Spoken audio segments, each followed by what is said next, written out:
Ladies and gentlemen, I would like to welcome you back to this panel on Heritage for Tomorrow. And it gives me personally great pleasure to be part of a session on heritage here in Italy, because I had the immense privilege and the true honor of living in this blessed country, which I consider almost my own, and having lived in this wondrous capital of Rome a number of years ago. And I have a little story that I thought I might start with, which might make you laugh or cry.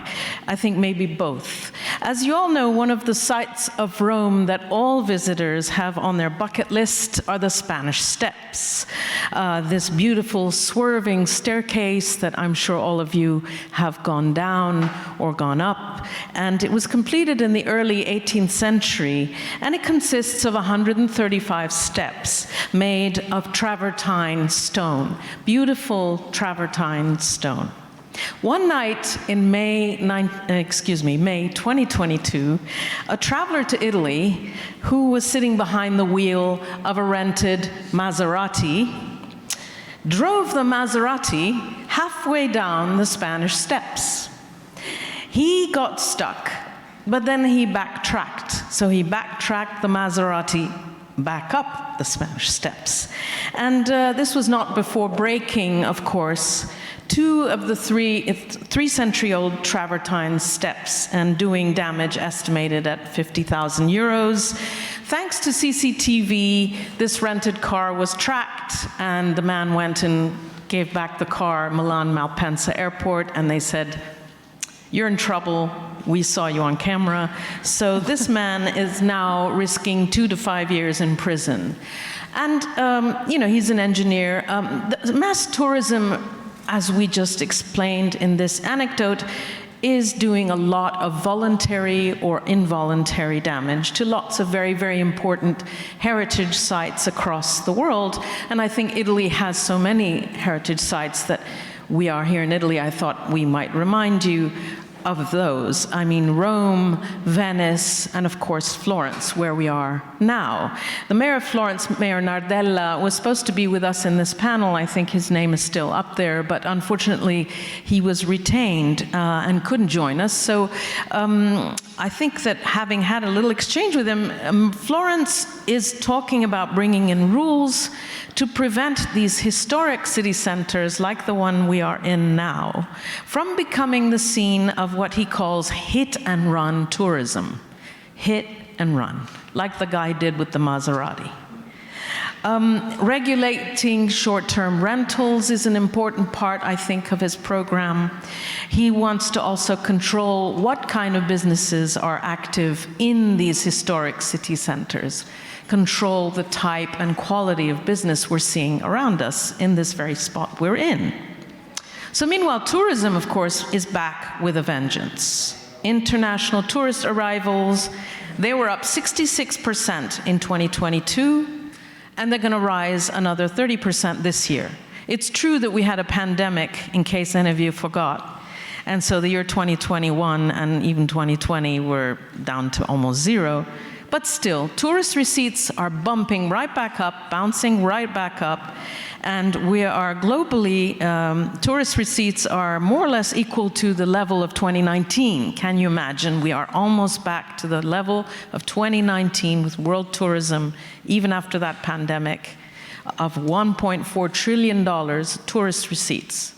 So, we live in an overcrowded world. And the perception of all people, including myself, I'm sure, is I have the right to travel and go wherever I like, whenever I like, and that's no longer possible, as we will hear from our wonderful guest this morning, because of the damage not only to culture and heritage, but because of the damage also to the environment.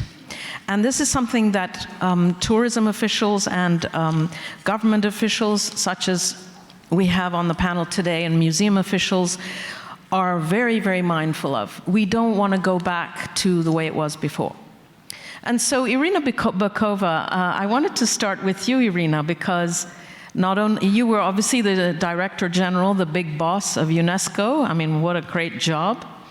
And while you had that job, you were concerned with the city of Florence, among other things. And since the mayor's not here, I thought maybe I'll get you to tell us a little bit about what some of the challenges are here in Florence, as an example.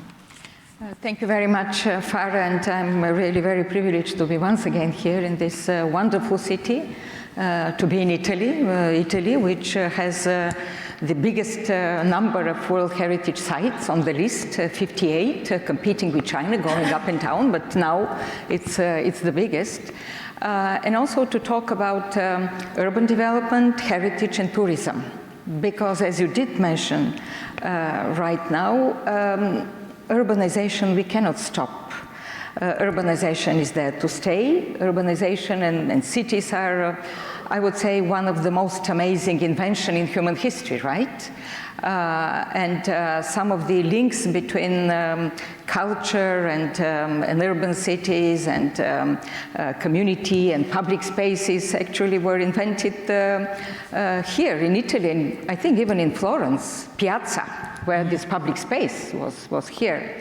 But some of the problems, sorry, what are some of the problems? Can you talk to the problems? So when we speak about heritage, heritage is a blessing, and we cannot imagine a world without a world heritage, right? Because it is pride of the people, it is the identity of the people, it is about intercultural dialogue, it's about knowing about the other, it is about social inclusion, it's about industry, it's about income. And this is what this morning also Mayor Dario Nardella was speaking about. Now the question in my mind is how to integrate this heritage, these historic cities, also in the local development. Now, I don't want to sound very institutional, but I have to, because at the end of the day, UNESCO proposed a framework of doing this. Apart from the World Heritage Convention, there is the recommendation on historic urban landscapes, and this is making the next step. It is not just about the conservation of one building, of one site. It is about having the understanding the historic centers and heritage as a continuum of time and of space, as layers. But I mean, of contribution. You're in regular touch with Mayor Nardella, and last night you and I had a conversation. You were saying that you were aware of some of the issues faced by Florence. Well, and since he's not here, can you talk to some of the issues that... I just wanted even to quote him. This morning we exchanged with him a couple of ideas on that. He launched a very interesting initiative with the mayor of Venice. Right. Venice is another city that is suffering both from over-tourism, from climate change, of course, from all the urbanization, and we know the story. They launched an initiative, both of them, to change the perception they offered to the government and also to involving the local communities and the people of doing tourism differently. Not just tourism, but sustainable tourism. And I would always invite people to speak not just about tourism, but sustainable tourism. So what is sustainable tourism? Yeah, what is that? And this is about protecting heritage. This is about involving the local communities. We don't see tourism, and in Venice they stopped the big cruises just very recently, something that UNESCO has been advocating for years. It is not depleting the historic centers from the local communities and the people from their businesses and others, and changing and making it a museum kind of a city, but it is really about better regulating it. And this is what the two mayors are advocating right now, and not just having the big chains of hotels or others that are coming, which is fine. We are here in a big chain, Westin. We are very grateful for their hospitality, but the local people also, the local businesses should profit from that. And this is also part of the sustainable tourism concept that was launched by UNESCO and the World Tourist Organization. Yeah. Thank you. Andreas, I'll turn to you next. You are Secretary General of the Ministry of Culture and Media in Germany. You are one of the top culture czars of Germany, in other words. So it's really nice to have you in this panel. And I just wanted to, because we just had a brief chat before we came on, and what you said to me during that brief exchange is that you would like to challenge this Eurocentric definition of cultural heritage. That to this day, we've had a lot of Europeans sitting around and basically defining which parts of world cultural heritage are the most important and the most worthy of preservation. But you are saying now that this needs to be challenged, and it's not up to us Europeans to teach what cultural heritage is. Can I get you to explain more on that? Yeah, you will get me to that, but I have a big learning from your introduction. Oh, yeah. So, yeah, renting a Maserati is a phenomenon of mass tourism in Italy. That's a wonderful learning. Didn't know that mass tourism in Italy means to rent a Maserati and then to drive down the stairs the Spanish stairs in Rome. So it has to be a very happy country. Happy to be here. I'm so lucky to be here. No, I mean, I meant the excesses of tourism. And then we have to reflect upon mass tourism. So we have a lead issue. I think we have three elite issues. The first elite issue is that we are complaining about mass tourism, and we do not consider mass tourism as an effect of a more democratic culture. So I think our responsibility, being the bourgeois elite of our countries, is not to complain about the effects of mass tourism, but to reflect upon the boundary conditions of our economic issues, leading to that kind of mass tourism, which does not include criteria of sustainability. And coming back to your question, so the two sources for the cultural heritage, world cultural heritage, the first source is in 1954, the learnings from German fascism to protect the cultural heritage of mankind against war, the effects of war, and in 1954, that meant Germany. That meant we have to protect the cultural heritage of mankind against Europeans, especially Germans, being in a strict contradiction to their own values. And then comes the opening up of the idea in the 70s, and it's thanks to the UNESCO. In 1970, you have that convention about the restitution of cultural objects. You start a process with the first African Director General in the UNESCO. You had been the first woman to lead that wonderful institution. And in 72, that convention to protect cultural heritage of mankind against the issues posed by our economic system based on the exploitation of natural resources. So the idea of sustainability is an idea inherent in that very idea of cultural heritage since the 70s. We have forgotten it in the application because we were so proud to have all that treasures, and we tried to protect them, but we never reflected upon the fact that sustainability is the boundary condition for freedom in the upcoming years. And in the notion even of a cultural treasure means to protect that treasure and to remind us to be responsible of it. Okay, but I mean, you're saying you want to challenge the definition, but the definition since the 1970s has been we have to be sustainable and protect our environment. So yeah, why do you want to challenge this definition? What is it that you think you should be doing? No, it's the application of the definition. You had a talk with Andrea about Nigeria. How many cultural heritage sites, world cultural heritage sites we have in Nigeria? 5, 6? Yeah, that's a good point. Carnivals. Last thing remained from European imperialism and colonialism. You have how many in Italy? 50-ish? Half of the world's heritage sites are in Italy.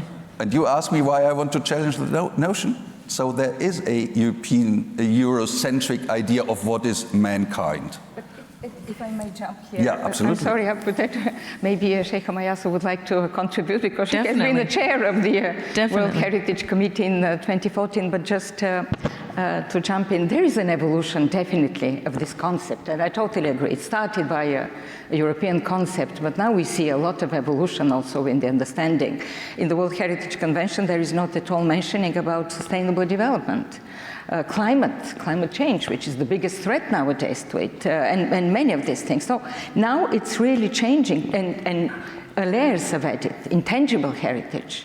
Another important convention. They're working jointly. When we speak about historic urban landscapes or what we want to say, it is really this mix of tangible and intangible heritage, these layers of contribution of different generations. So it's opening, it's changing, it's not static, it's very dynamic. Yeah, absolutely understood.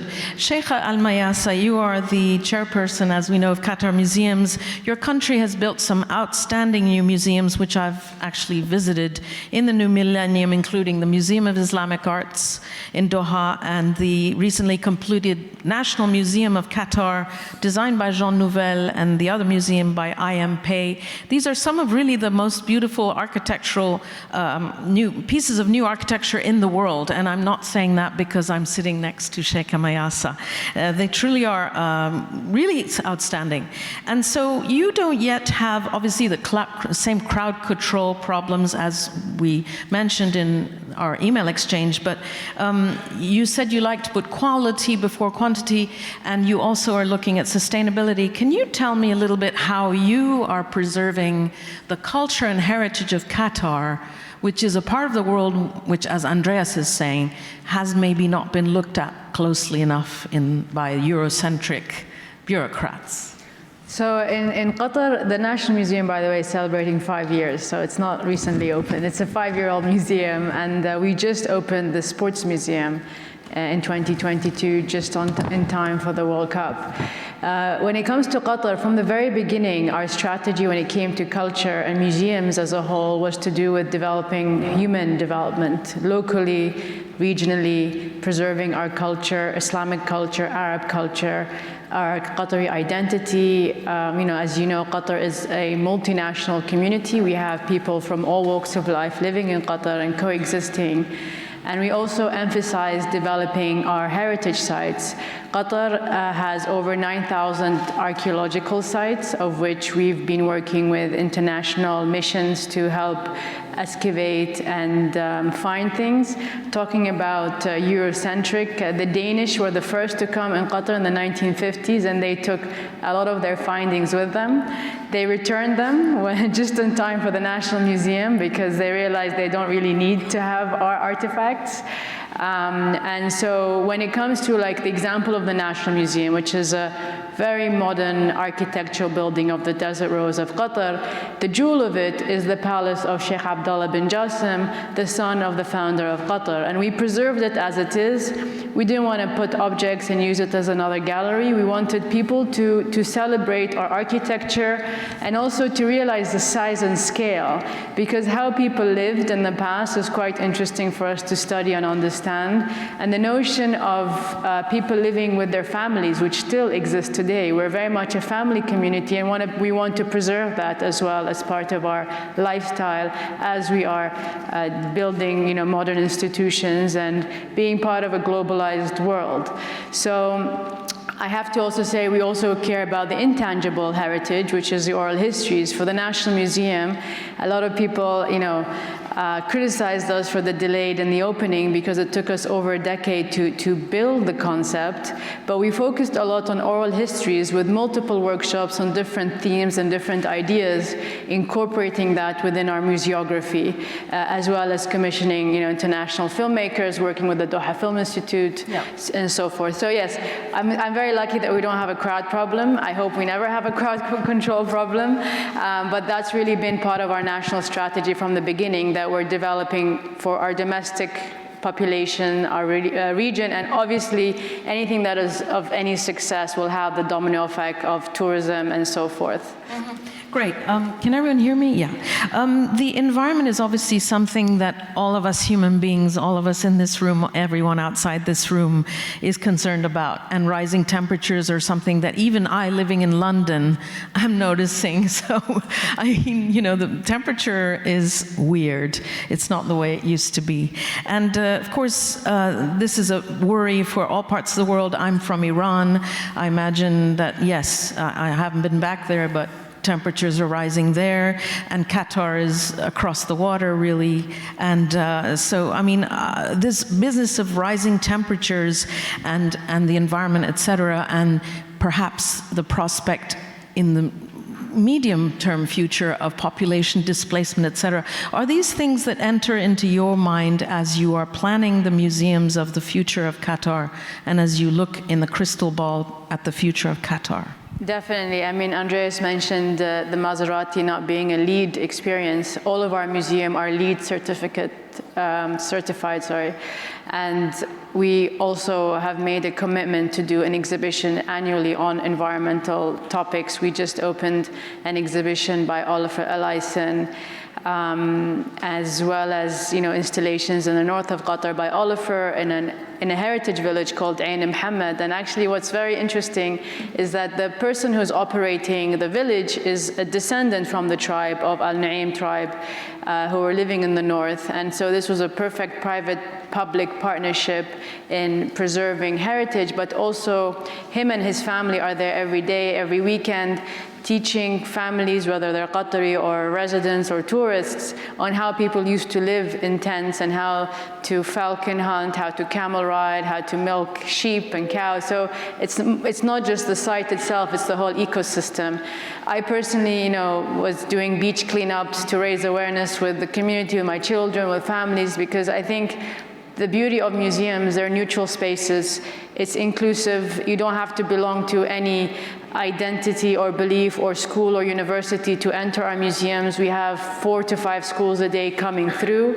So we are research centers, educational hubs that raise awareness on topics like the environment that touches us all. But we have to influence behavior change. It's not just about showing beautiful things and telling people about, you know, your concerns or our concerns about the environment. Is about thinking about how our habits need to change in knowing these facts and making it, you know, breaking it down to the basic information that everybody needs to do to participate. Great.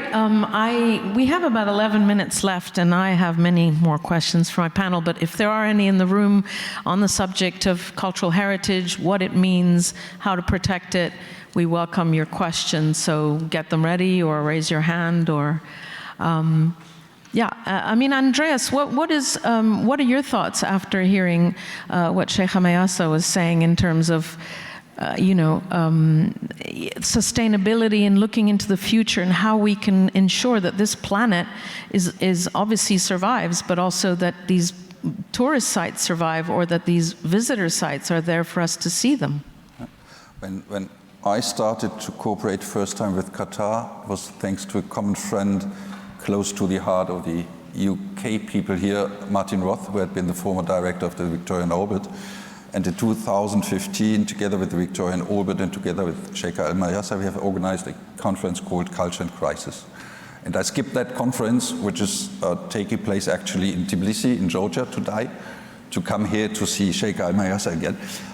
So this is to say that this issue of sustainability, of culture and crisis, and what means a crisis to culture, is an issue since 10 years.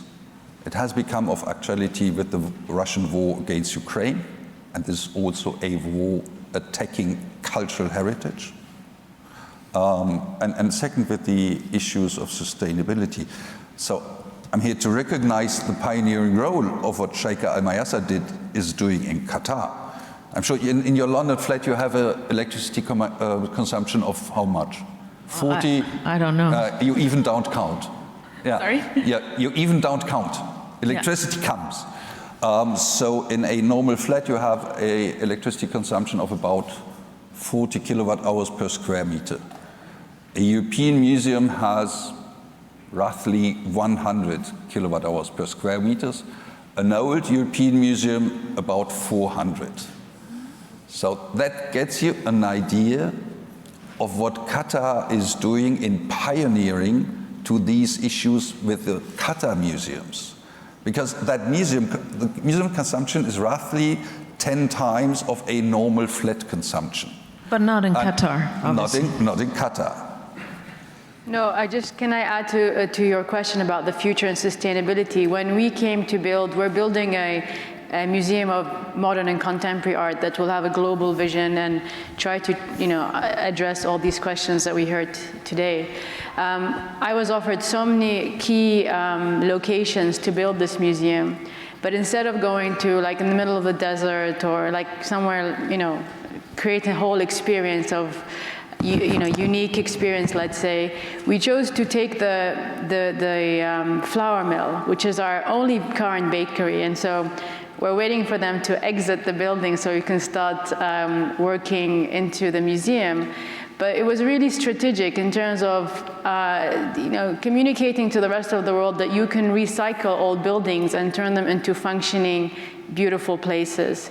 We've done that with the fire station. It became, our old civil defense building has turned into an artist in residence. Yesterday we heard Görgen, who was an alumni of this program, and many of our greatest artists. I have a few people here who, Aisha Suedi, Rima Thani, who also were artists in residence and now work in the museums, and they're becoming pioneer in culture in our region, not just in Qatar. So the beauty in recycling old buildings, and I encourage that as much as we can. We just turned the Ministry of Interior into the NED, the Soho House. I have to say it's the best hotel in the region. You should come, because we don't have a crowd control issue. You should all come to Qatar. So, all of this comes into our strategy of sustainability. Instead of going into the middle of the desert and build a whole new building, we're becoming more strategic in our decisions. Yeah, I have a definition issue with this word sustainability, which I hear 150 times a day, and I kind of know what it means, but can you, Irina, tell us what it means, sustainability, in the context of culture? Because these words, these jargon words, I'm a journalist, we don't like jargon.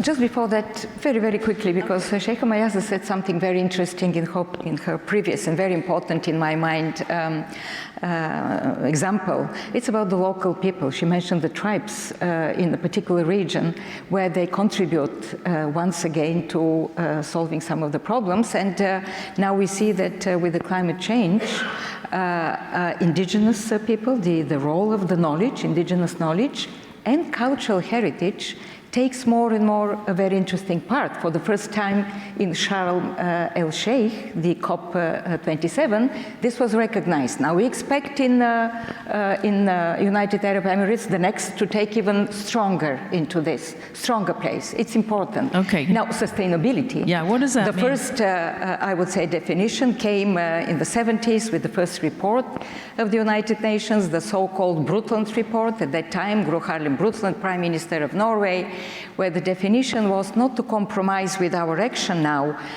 something that will affect the future generations. So this was the introduction of the idea of sustainability. And then, of course, the development further on was to have a balance and to involve all the considerations of economic, social, environmental, and this is also of the basis of ESG and all this notion that is there. So the Sustainable Development Goal that was adopted by the United Nations, the Agenda 2030, for the first time also integrated protection of heritage as one of the targets when we speak about urban development. Why there? Because the vast majority of heritage sites are in cities. Okay. It is the urban development. Yeah. So this is where sustainability lays. Andreas, I'd like you to, since we're talking about definitions a lot, also with you, can you give us a definition of cultural sustainability in your view, sitting here today? No, not interested. That's my the usual business of a bureaucrat is to work on concepts, and once he has established the concept, he's waiting for reality to adapt to the concept, and that's never working out. Okay. So I'm pretty much more convinced about the project approach. saying sustainability for a project means a democratic sustainability, so include more and more people, because this is about democracy. Second is an economic sustainability, but knowing that our economic system does not have a correct pricing for the damages it causes through the exploitation of natural resources. So the CO2 price has to be a high price to be integrated in our market, in our economic market, in order to reflect the sustainability issues in the pricing of the goods. And the third is, on what we just talked 5 minutes about, have a clear view on the sustainability issues, on electricity consumption, on energy consumption, on each and every project. And then we are done. So there's a democratic sustainability, there's an economic sustainability, and there's a sustainability referring to the exploitation of natural resources. And then go for the next project and don't work on the concept. And no what? You know, you have that SDG concept since 15 years discussed in the United Nations. I know. I'm not the one making them up. That's for the journalists to report about. Sheikha Mayassa, you wanted to add something? Yeah, I'm going to answer Andreas' point, because he brings a very interesting, another common friend of ours is Oliver Elleisen, who's... Can I have some quiet in the room, please? Yeah. Oliver Elleisen, who's based in Berlin, and we, as I said, you know, the Palazzo Strozzi just had an exhibition of his. We just opened one, but we also worked with schools and universities, our research institutions in Qatar. But also one of the goals is to offset the carbon footprint from this exhibition through other means. So we're working with him in his studio in Berlin to calculate that and see how we can offset it.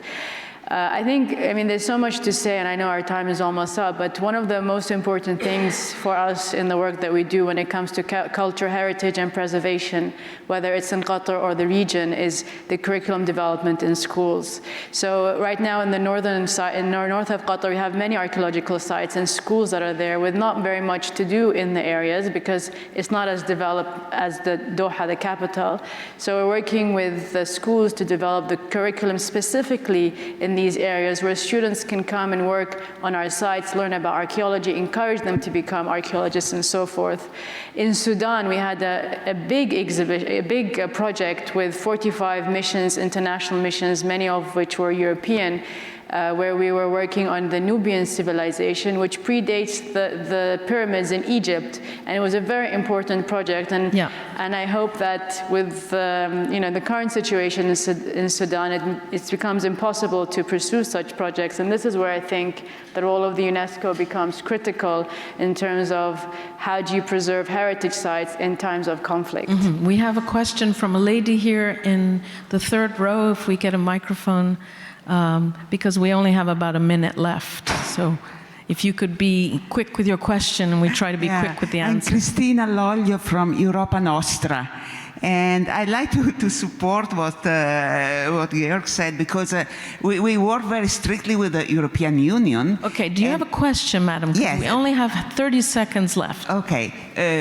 Under the pressure of work for democracy, work for sustainability, work for gender, we risk to forget what is at the earth. In order to be useful and effective in this area, we have to be effective in our core business, which is restoration, training, research, and also citizen engagement, and finally, heritage champions. If we are loyal with our core business, we may be effective with the rest. That's in my opinion, and just a statement in supporting what you are saying. Thank you. Thank you very much. It's been a wonderful panel. Thank you for... Thank you.